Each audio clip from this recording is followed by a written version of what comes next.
يا رب لقد ضعفت ولا غيرك يقويني، ولقد يئست ولم أفقد فيك يقيني، ولقد ضللت ولا سواك يهديني، ولقد غرقت وأنت وحدك منجيني.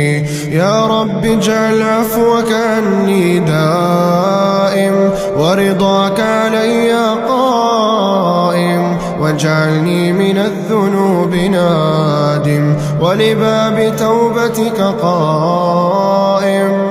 اللهم امنحني القوة لأقاوم نفسي، والشجاعة لأواجه ضعفي، واليقين لأتقبل قدري، والرضا ليرتاح عقلي، والفهم ليطمئن قلبي. اللهم لا تجعلني